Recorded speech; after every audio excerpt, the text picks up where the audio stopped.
My name is Stacie Grant. I'm 52 years old, and this is my story.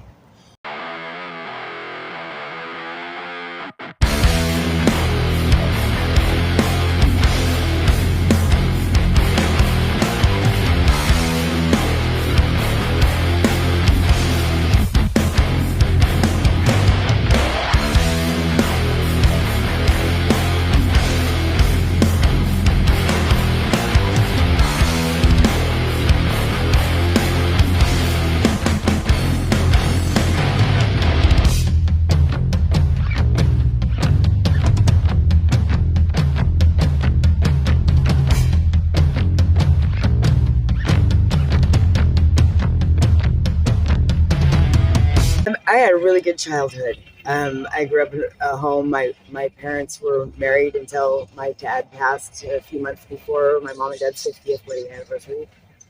Um, I lost a brother when I was 11, and he was 16. I That started my addiction. It was food at that point, and I think that's where it all stemmed from. Um, but it later on turned into methamphetamines when I was a young adult. I had tried them with my first husband, and I was addicted. And I had my kids taken away in 2001, and I worked my butt off and got them back in a couple of months. I made sure that everything was taken care of before I went and saw the judge, and I had a couple of years probation, bench probation, and or probation, and so I worked really hard to get him back. I had everything finished and in order, and I got my kids back. And after a year on probation and going and doing UAs every week and paying that money, I went in front of the judge again and asked him to let me off probation because that was taking $100 a month with paying for the UAs. And away from my kids, and he let me off a year early. I At that point, I was good, but my food addiction kept going, and I ended up being 359 pounds. And so I went in. I decided that I was going to get weight loss surgery because my diabetes had gotten really bad. And I went in for surgery, and that's where my addiction started again. It was the hydrocodone. It started out with for the pain after surgery, and before I knew it, I was going through like 190 some hydrocodone a week, and that was supposed to be my prescription for the month. So I was buying off the street after that, and I bought. That was, my surgery was in 2018, and then I decided, after I had lost everything, and my second marriage, and my career was going to kaput. I lost my apartment in Portland. I got evicted. I got messed up with some pretty awful people, and got evicted. I lived on the streets for about 2.5, 3 months in Portland. I stayed in the women's shelter down there in Gresham. When my car broke down, I decided that enough was enough. So I went to treatment. I checked myself into. First, I went to Powerhouse down on the coast and got myself clean at their detox center. And then I had to call every morning at 8 o'clock in the morning to get into the treatment center for a month after I got out, to get myself into treatment. But I ended up going to treatment at Powerhouse in Redmond. Redmond, excuse me. No, not Redmond. What was it? Hermiston, right? Yeah. Anyways, so it was the best few months that I could possibly have ever given myself. I had never given myself time for me, and worked on just myself without having to worry about the bills and the kids and the grandkids, the mom, all that, and just concentrated on myself. And it was the best gift I could have ever given myself. Um, Not saying that life is easy by any means, but it is a lot easier and and peaceful in comparison to what I was going through. Um, I getting off hydrocodone, or at that point it was fentanyl. By the time I went into detox, because of course they were lacing everything with fentanyl. By the time I had gone in, um, that was probably the worst week of my life. Going through that detox and getting that out of my system was probably the hardest thing that I've ever had to do in my life, and I will never go back there. I it was not just physically painful, but it was also mentally breaking, and but obviously what I needed to get where I'm at today. After I had gotten clean in it was July of 2001. Um, my son in October of 2001 passed away of a fentanyl overdose. And that was the hardest to take and stay clean. And I didn't stay clean. I turned meth instead of the hydrocodone, but that was before I got evicted from my apartment. But that was another part of my downward spiral before I ended up going to treatment. He was a heroin addict, and he kicked the heroin, but got into hydrocodone, and then, of course, went on to fentanyl. But he was 28 and just had his second child 2 months prior. So obviously, it still hurts.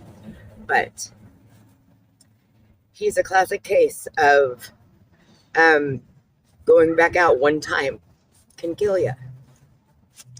And he had been clean, and I don't know for what reason.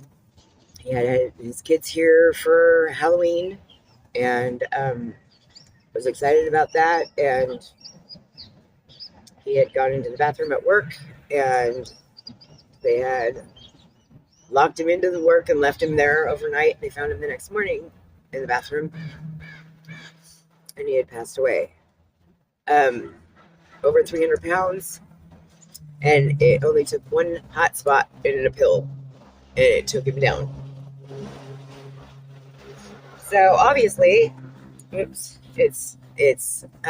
only takes once, and that's what keeps me.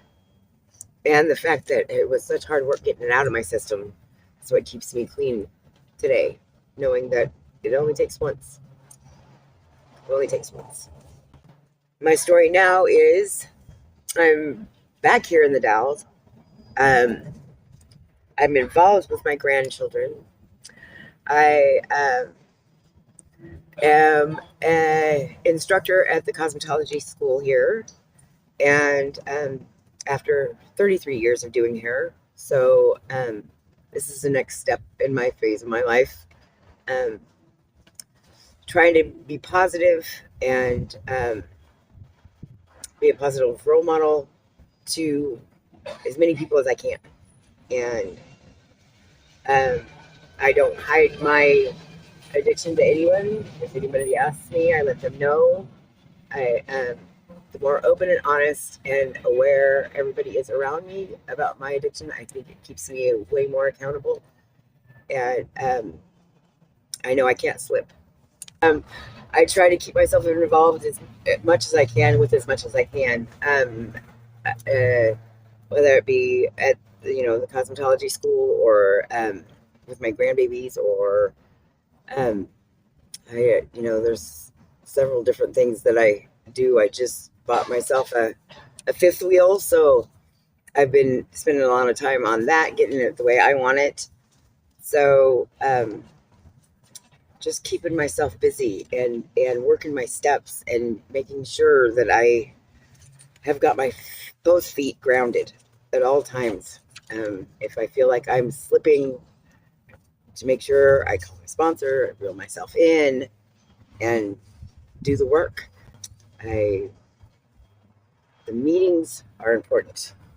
The meetings are important. The time with clean and sober people is most important. And my family, I try to keep myself involved with them as much as possible.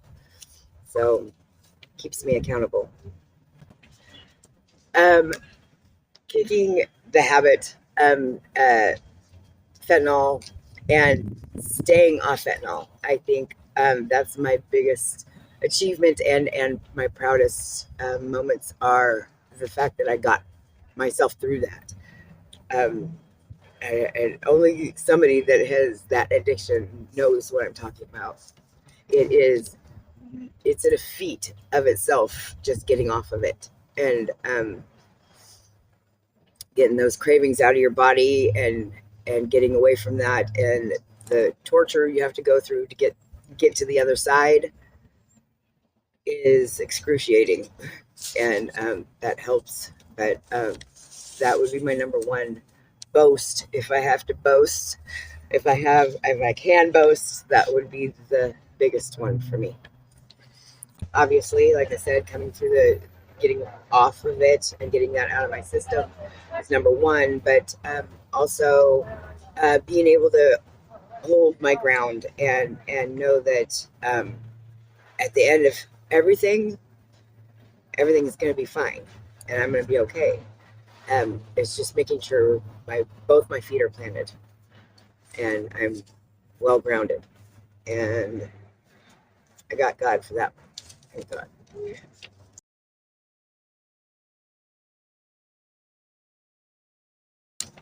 Absolutely, absolutely. Uh, Over stressed, I think, is my number one. Well, trying to help too much, I guess. Trying to take on other people's burdens, and that's not my job. My job is me and not everybody else. And I think that one is I'm a codependent. I want to fix everything. So um, realizing that it's not my problem, and to let go and let God take care of what they need to handle themselves, instead of putting myself in a situation.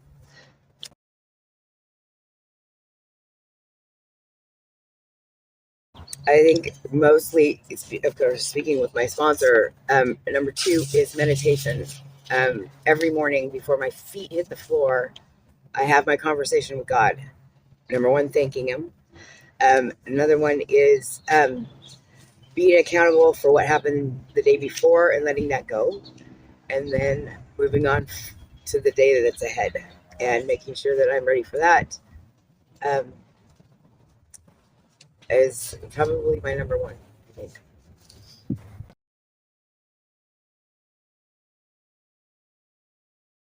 It was about, I guess, a year ago.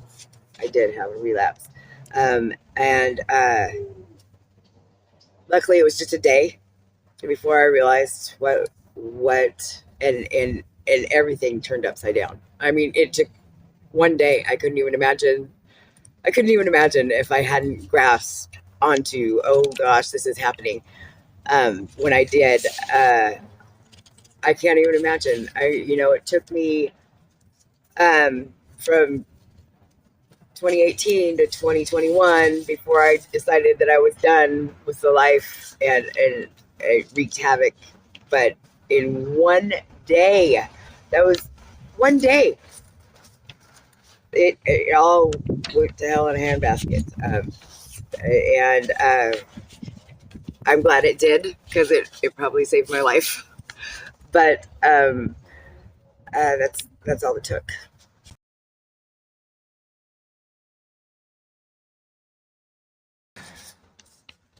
Um, yes, I had, yes.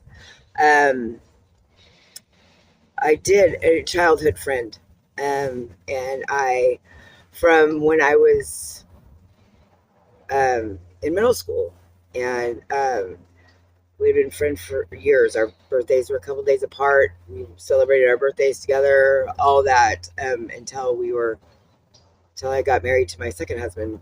I mean, my first husband, excuse me, and I was in my addiction at that point before I got my kids taken, and thinking that I'd allowed things that I normally wouldn't have allowed, but I have uh, I have apologized.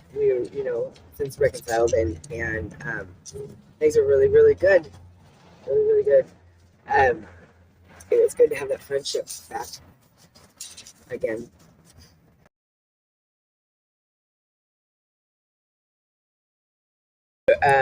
The anxiety, um, all the time.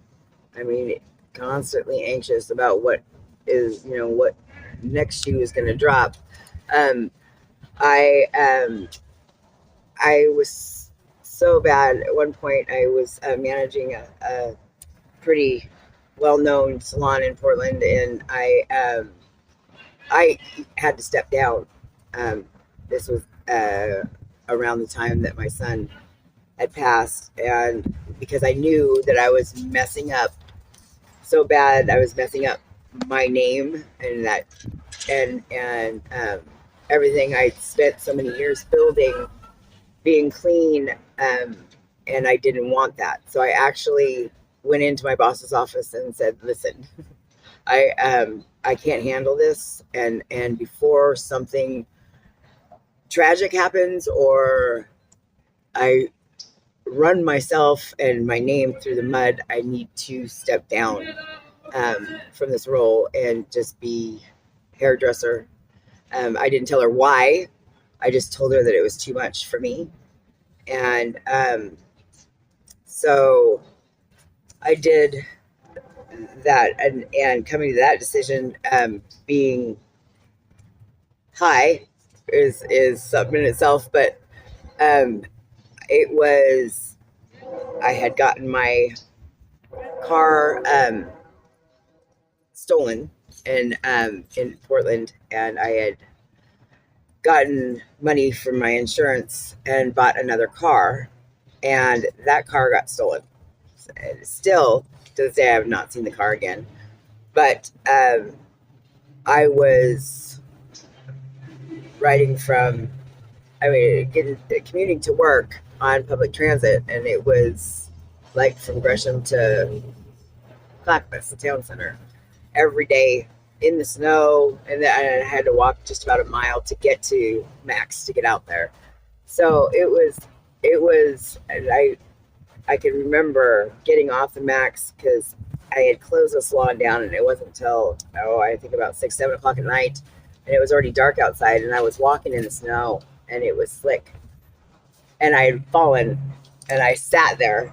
For the longest time, I just sat there, and I was bawling and thinking, what got me here? And that I think that's when I started to realize that everything had gotten out of my hands, out of control. I had no control of anything, and it was because of me and my addiction and allowing people that were unsavory around, that all of it was going on, and allowing um, people, places, and things to control me instead of me controlling them. So I think that was my darkest hour, was actually sitting in the snow, um, and looking at my life. It was crazy. It was really crazy. The constant uh, chaos and turmoil, and my head. I got to the point where I guess I was told I knew about the eviction of my apartment. I don't remember. They said that I had spoke to the judge on the phone, and I don't remember having a conversation with him at all. So I had gotten so far as to probably psychosis at some point. Um, and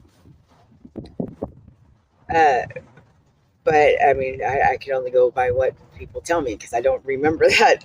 It was crazy, insane, insane.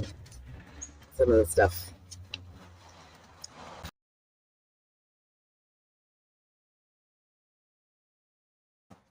today, living my life today,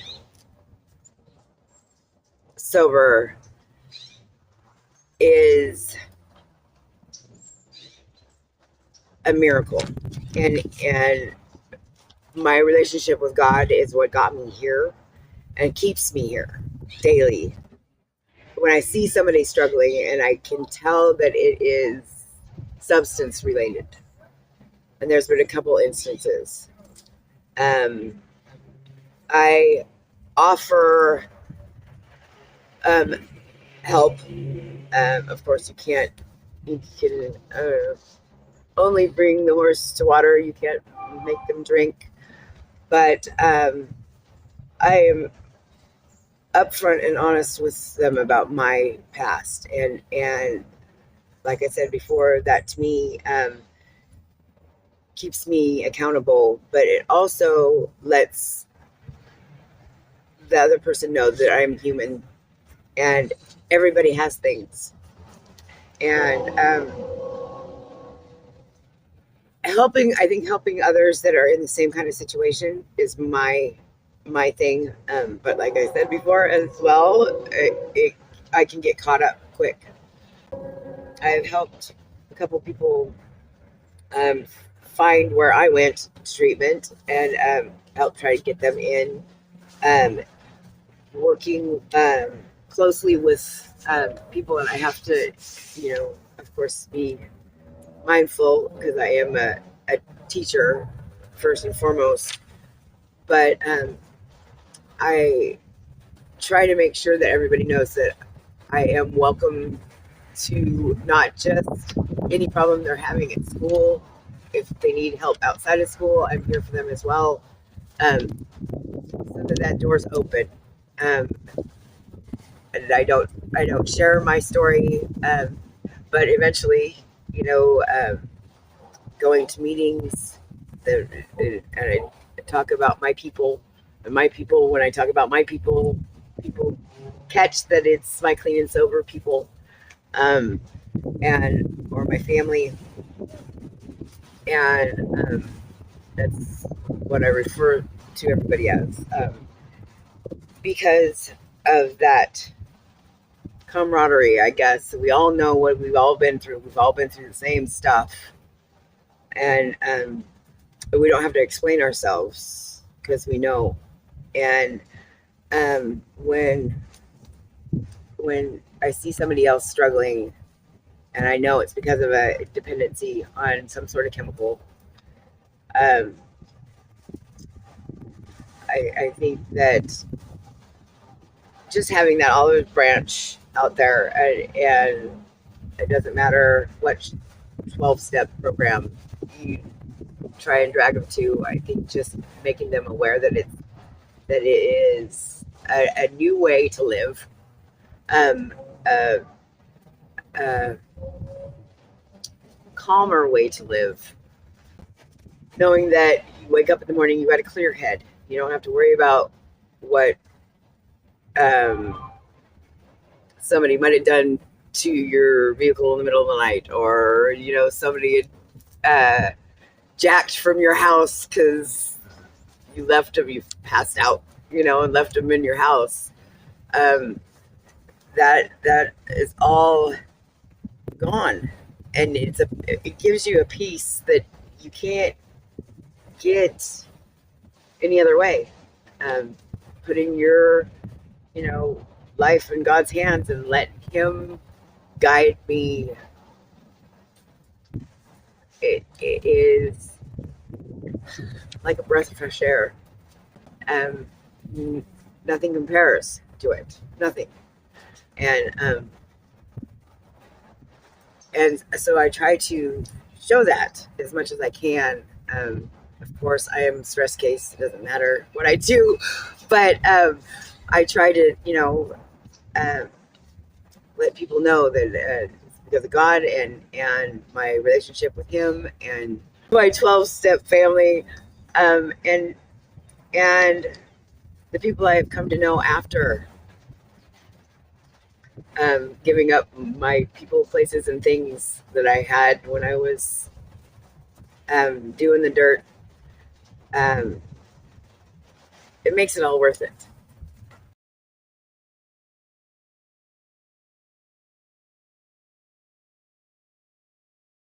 Absolutely. I think that it's key. You have to have something higher than yourself that you can give that control to. Uh, God for me is that I have to trust in Him that He is doing His work through me, and if there's something that doesn't feel right in my gut now, I know it's not right. And that before, I always had a question in my head. I didn't know if I was doing the right thing. Now I don't, there's a peace about it. I just don't even have to think about it. I know what's right, I know what's wrong. And that is something that God has given me. I have that higher power that tells me, no, that's not how you're supposed to live. And I let Him take control of that. Um, if it weren't for Him, I know I wouldn't be here today. I know, having that faith that He's going to take care of me no matter what happens in the end. I don't, there's nothing else. It's just nothing else. You have to have something, something to believe in, something that is good, that's going to help you take control of yourself. And and that relationship is most important. Spiritual, if you're not right, nothing else will be right. And that's the only way to get right, is having that spiritual connection, I think. I've got a story. It is about, again, in my throes, I've got stories. Right? I've got one of my last dealings with fentanyl. I had my grandchildren for the weekend, and my daughter had dropped them off, and I decided I was going to take my grandkids to go see my old neighbors. They had gotten pretty close. I had my grandchildren a lot,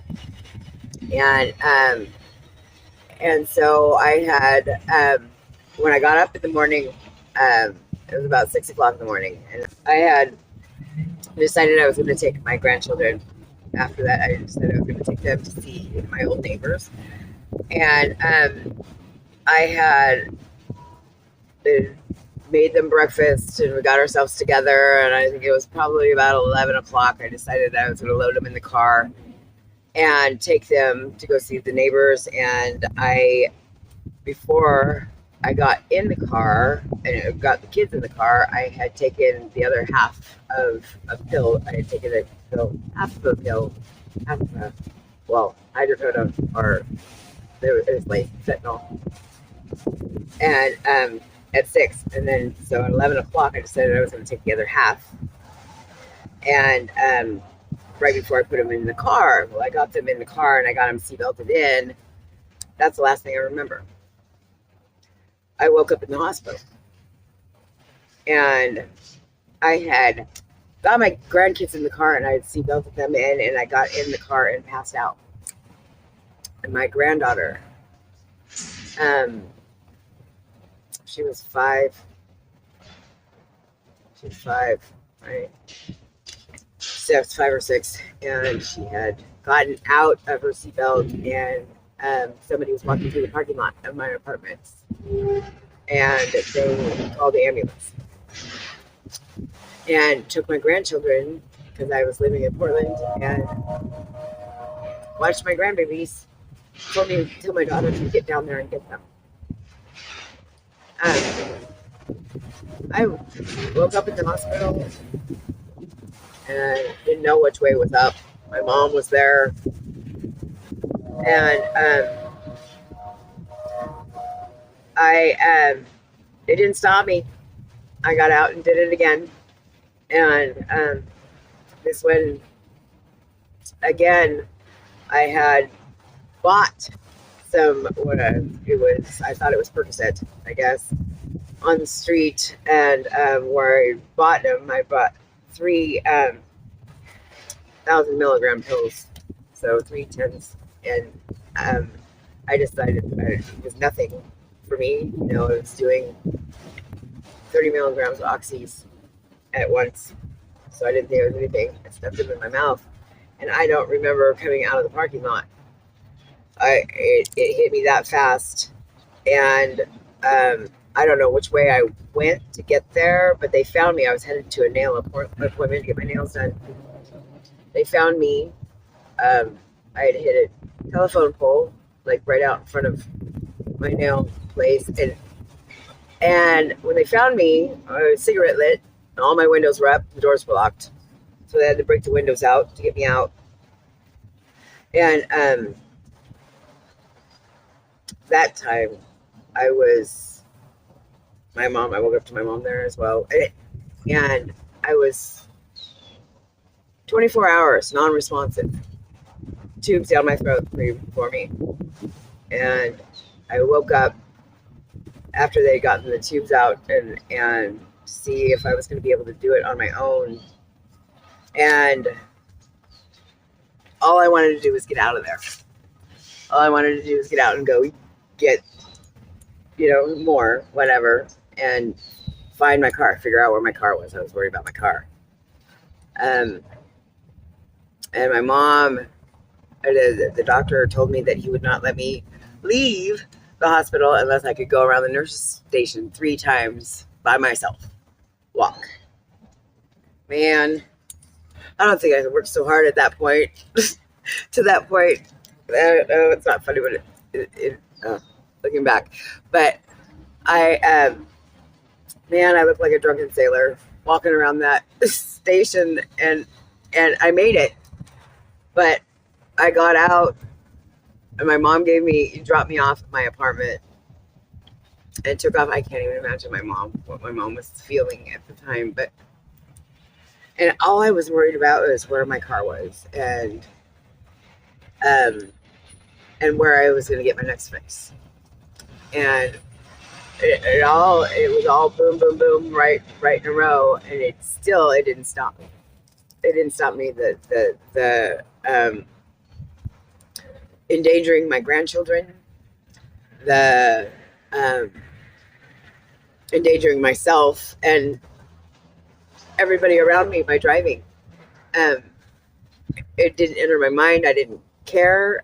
All I cared was that I got my fix, and that was what it was about. And if that ain't saying something, I'm telling you, God works miracles.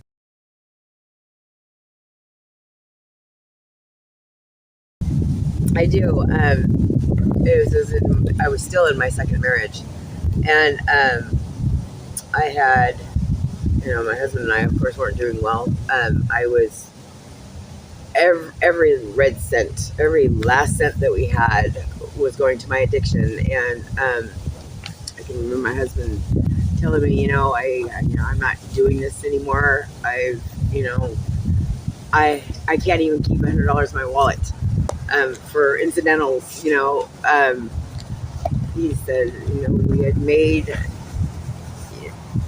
pretty good money the last year we were together. Stellar money, actually, the last year we were together, and we had nothing to show for it. And he's like, I can't live like this. And I can remember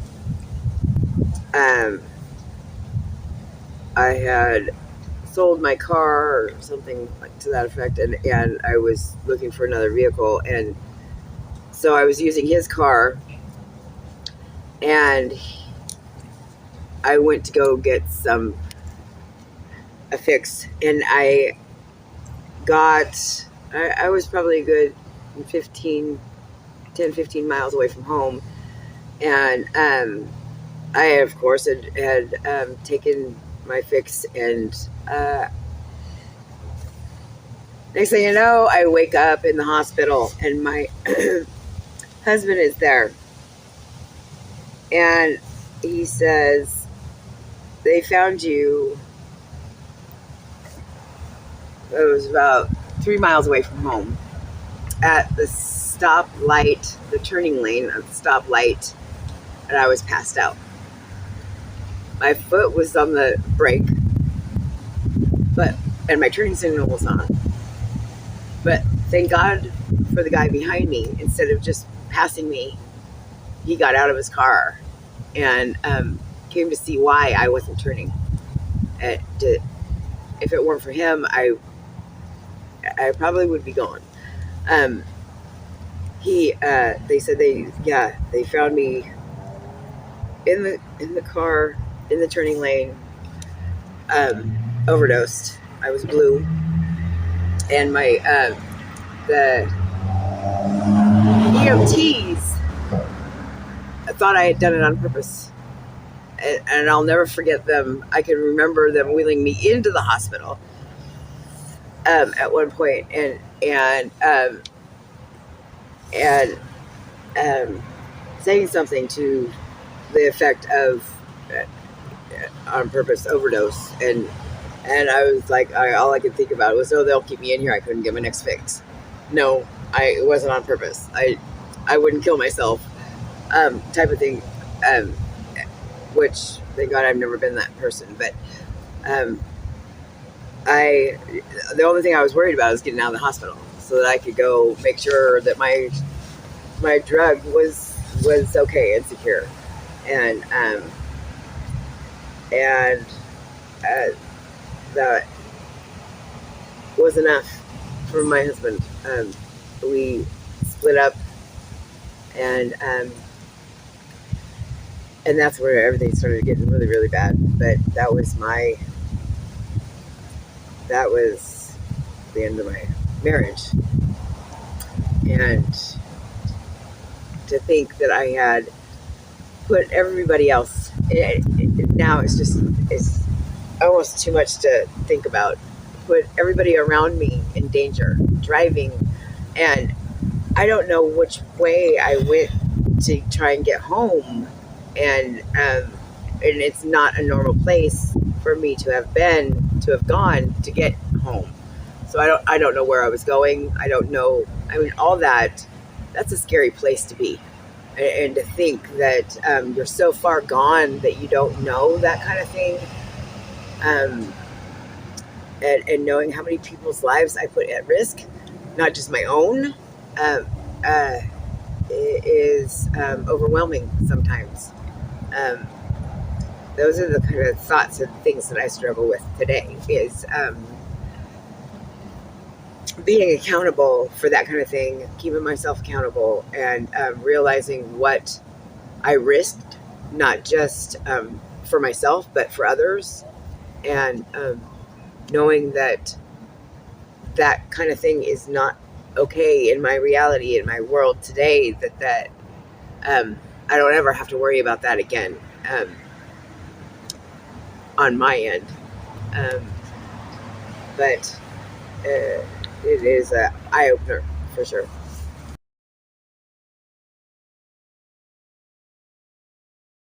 There's a better way, calmer way of life, but you can't do it without your higher power. And once you become aware of that, and there's a peace that comes with that. And it doesn't matter what 12-step program you go towards, it's a family that you will have for life. I've made friends that are true friends, that I know that if I need something, I can pick up the phone and they'll be there, without needing something in return. And that to me is everything. And without God, I wouldn't have that today. So the higher power and the 12 steps, and working your steps and keeping yourself grounded, meditation, staying right with your higher power and yourself. And but you got to come to understand that you can't do it without a spiritual leader. And that's the first, to me.